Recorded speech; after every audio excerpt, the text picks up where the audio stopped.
flat trajectory, high velocity gun. It had a velocity, I think, about 3 times, muzzle velocity 3 times of this. So you can imagine, and in addition to which they had a Zeiss. You know Zeiss, German gun sight. Zeiss. Zeiss? Oh. Zeiss, gun sight, which was so superior to this one that I can't even tell you. The effective range of this tank against this tank was about 1,500 yards. And that means the first shot, if you hit that on the side, sometimes it go to the other, come out the other end. Whereas we had to go in about 600 yards and approach him from the rear. Because if you shot him at 600 yards, it probably glanced off. Yeah, honestly, that's true. But this was not the best, probably not the best tank that the Germans had. I always thought it was, we used to have a Mark IV here. It's in building 2 now. Well, we'll see. The Mark IV was smaller, had this, almost the same type of gun, and there's a lot more of them. But the Sherman was an excellent tank in many other ways. It had automatic turret, power turret, so you could whip it around, you didn't have to crank it, which the Germans didn't have. It also had automatic breech. A breech is the part of the gun where you load the shell. Well, this one had an excellent breech. You could shove the shell in, the breech was shot in, you could fire it, the recoil, the ejector, threw out the shell, you could shove in the next one, you could fire it very fast. I mean, as fast as you could move. You can imagine that. This guy, the Mark IV, had to stop. Open up the breech, there's a handle there, you open it, put the, shove in the shot, close the breech, fire. I mean, by that time I could peel off 3-4 shots, believe me. And even though it might not be as effective, if you're inside the tank, you get hit with an armor-piercing 75 millimeter. You don't want to stick around, I guarantee you. How many rounds would it carry? It's about 75 millimeter mixed to HE, high explosive, or AP, called AP, armor piercing. The HP, this is an HE, high explosive, and this one has a little screw here which armors it. So when you get it in the field, it comes in wooden boxes, and they deliver it by truck. And a truck driver usually doesn't want to come to the line, so you have to go and pick up the thing, put it down in front of the tank, and it's muddy or rainy or cold, or imagine that. The same thing with the gasoline. You got to grab the 5 jerry cans and drag them through the mud. And there's one guy sitting up there, one guy down here, and he's pouring. Hopefully you have a what do you call it, a funnel. Not always. The funnels are hard to come by. So you spill a lot of it. And when it's raining and it's cold and your hands are... Tank is a very uncomfortable place. It's not as noisy as you might think. When you fire the gun, all the noise comes out in the muzzle. Mostly it's the cordite inside, and it chokes you. So you never button up. You always leave 1 or 2 hatches open when you fire it. You have to, if you're a loader, you have to know where everything is. Because if your tank commander calls for AP or HE, you can't be sure, where the hell is it at your nose? You got to have it right now. So what I used to do is, depending on the action that is called for instance, if the radio, if the battalion commander or company commander called out, persuaders mean other tanks. So you prepare for direct fire, which is just like 2 guys in the movies, shooting it out with, except with 75s. That is the most uncomfortable feeling. You don't want to go there. I guarantee you, when you see another tank coming your way and he starts shooting at you, it's pretty well the end of the line.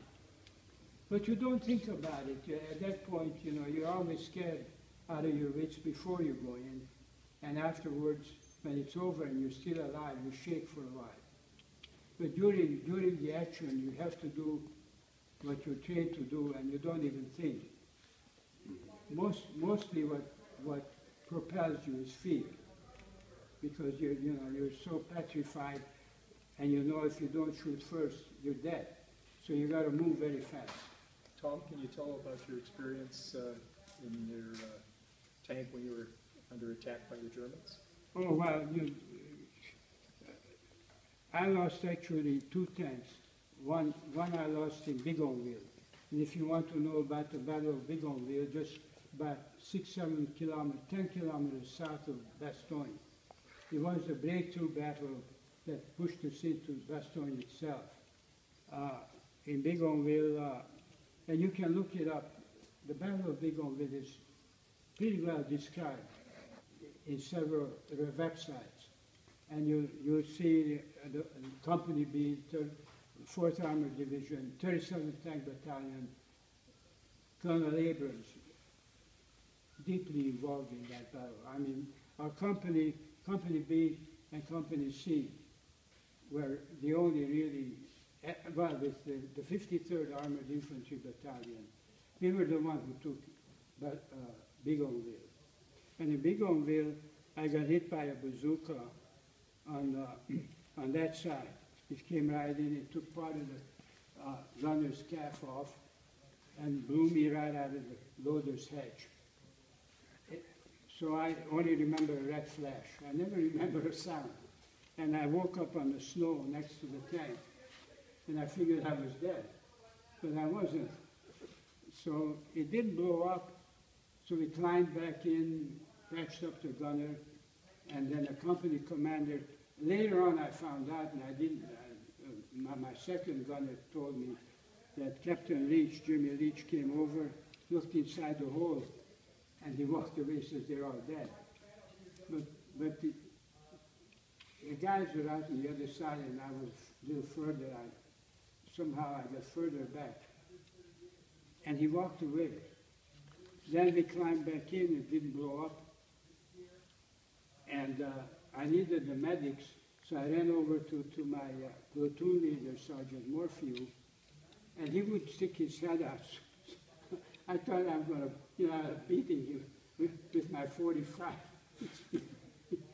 Oh, God. Those things I never forget. But anyway, finally got permission to evacuate. Because before we got hit, right in the middle of Bigonville, there was a square with an 88 millimeter German gun. You probably heard of the 88. And Creighton Abrams tank was next to mine, maybe as far away as, let's say, the T-72.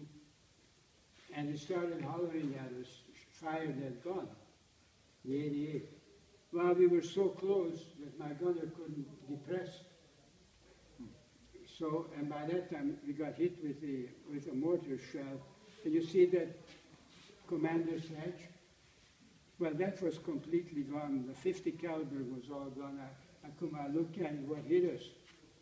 Geez, the top of the tank was just, gone. So my tank commander started hollering at the driver, get out of here, get out of here. We got out on the other side of Bigonville, and that's when we got hit with the bazooka. But as I say, there are 5 people in this, and you don't, at night, I had some ladies ask me, what do you do at night? You go back to barracks and you take a shower, you don't do that. You stay in there for weeks on end, and you sleep in there. The one thing you don't do, excuse me, number 2. Number one, we keep empty shells, which use them, and then you throw them out. Number 2, you have to get out, no matter what. So, and it's sometimes uncomfortable when it's wet and cold. It's not a good thing.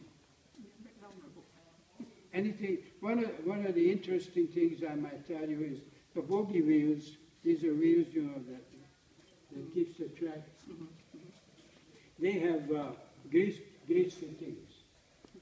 and they have to be greased all the time. If you fail to grease them and you burn out a bearing, and maintenance says, well, the reason it burned out is because it wasn't greased, you get court-martial. It's a court-martial offense, absolutely. You have, so every time you stop, there are two grease guns. The 45 caliber submachine gun was a grease gun because it looked like it. I don't know if some of them you saw what they looked like. It was a horrible piece of junk. That was the worst gun, I think, in the Second World War. It was nothing but a piece of junk. That's all it was. But it was cheap, so we all had them. But the other grease gun was a regular grease gun. And you had to get out, again, up to your neck in mud. It's raining or snowing or ice, it doesn't matter, you've got to get out and grease. And the first thing you did, because if you, essentially, it stopped the tank. So you didn't want that to happen.